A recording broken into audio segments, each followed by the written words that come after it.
पगहिया जवान के पाहुन बना ले, बन जइबे स्टार रे। हाँ तो देखा दोस्तों, यही नहीं एक और वीडियो क्लिप देखिए और उसके बाद हम आप लोगों से आगे बात करते हैं। अरे तोरा लेखा बदमाश के मुआ दिखे सरिया घास। तो देखा दोस्तों, आप लोगों ने तो ये गाना सुन लिया, लेकिन इसी रीजन की वजह से आज हमारे भोजपुरी इंडस्ट्री इतना ज्यादा बदनाम हो चुका है, इतना ज्यादा कि हम आप लोगों को क्या ही बताएं, आप लोग खुद जानते हैं। इसी रीजन की वजह से आज भोजपुरी इंडस्ट्री में इतना ज्यादा विवाद हो रहा है। बबुआन अहिरान के बारे में गाना गाएगा और अहिरान बबुआन के बारे में गाना गाएगा। तो दोस्तों एक और रीजन है जिसके वजह से भोजपुरी इंडस्ट्री हमेशा बदनाम होते ही रहता है, गाना अश्लीलता की वजह से और गाना चोरी होने की वजह से। क्योंकि दोस्तों आप लोगों को पता होगा, भोजपुरी इंडस्ट्री में बड़े बड़े सुपरस्टार कलाकार जो लोग हैं ना, वो लोग छोटे सिंगर का गाना चोरी कर लेते हैं और छोटे सिंगर को हिट होने के चक्कर में मजबूरन अश्लील गाना गाना पड़ जाता है। इसी रीजन की वजह से भोजपुरी इंडस्ट्री में इतना ज्यादा विवाद होते ही रहता है। तो दोस्तों आप लोग ये मत समझ लेना कि हम जो वर्तमान समय में अभी विवाद चल रहा है उस विवाद के बारे में बात कर रहे हैं, बिल्कुल भी नहीं। हम तो सिर्फ आप लोगों को ये बता रहे हैं कि अगर भोजपुरी कलाकार जितने भी हैं सभी लोग अगर इस तरह का सोच रखे तो आज साउथ इंडस्ट्री में हिंदी, तेलुगु, मलयालम में जितना ऑडियंस है ना,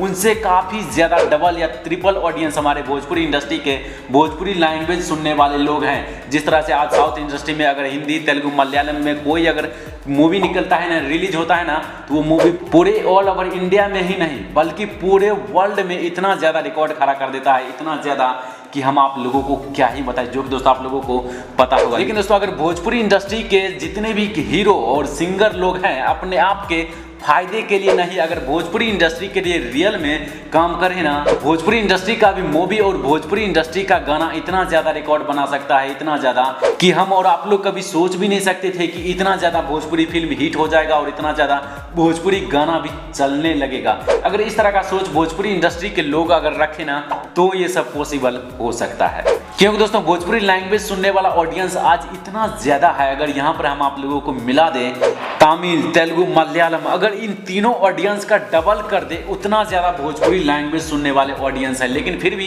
भोजपुरी गाने लोग सुनना पसंद नहीं करते हैं और भोजपुरी मूवी भी देखना पसंद नहीं करते हैं। इसी रीजन की वजह से सिर्फ भोजपुरी इंडस्ट्री में कॉपी करना जानते हैं, कंटेंट क्रिएट करना उतनी अच्छी तरीके से नहीं जानता है जिस प्रकार से आज बॉलीवुड इंडस्ट्री में, साउथ इंडस्ट्री में जिस तरह से स्क्रिप्ट और कंटेंट को क्रिएट किया जाता है। अगर इस तरह से भोजपुरी इंडस्ट्री के लोग सोच रखे ना, तो आज भोजपुरी इंडस्ट्री भी बदल सकता है। लेकिन यहाँ पर ये तो बात होने वाला है नहीं। यहाँ पर तो सिर्फ अपने फायदे के लिए और अपने पॉपुलैरिटी के लिए लोग मरता है, तो कहां से कुछ पूरा हो पाएगा। तो दोस्तों हम आप लोगों को कुछ राय नहीं दे रहे थे, बल्कि हम अपना विचार आप लोगों को दे रहे थे कि आखिर इस तरह का सोच भोजपुरी इंडस्ट्री के सिंगर और भोजपुरी इंडस्ट्री के लोग रखे ना, तो आज भोजपुरी इंडस्ट्री भी बॉलीवुड इंडस्ट्री की तरह बदल सकता है अगर इस तरह का सोच रखे तो दोस्तों अब इस वीडियो के बारे में आप लोग क्या कहना चाहते हैं, प्लीज आप लोग अपना राय कमेंट बॉक्स में जरूर दीजिए, ताकि जितने भी भोजपुरी लोग देखें आपका कमेंट तो उन्हें भी कुछ सीख मिले कि हाँ इस तरह का कमेंट सही है। तो फिलहाल दोस्तों यही था एक अपडेट न्यूज जो हम आप लोगों तक शेयर करना चाहते थे। हमें उम्मीद है आप लोगों को ये वीडियो देखने में जरूर अच्छा लगा होगा। अगर आप लोगों को ये वीडियो देखने में अच्छा लगा है तो प्लीज इस वीडियो को एक लाइक जरूर कीजिए, और अगर आप लोग इस चैनल पर पहली बार आए हो तो प्लीज इस चैनल को सब्सक्राइब करने के साथ साथ बेल आइकन को प्रेस करके ऑल के ऑप्शन पर सेलेक्ट कर दीजिए, इससे आप लोग हमारे कोई भी वीडियो को मिस नहीं कर पाएंगे।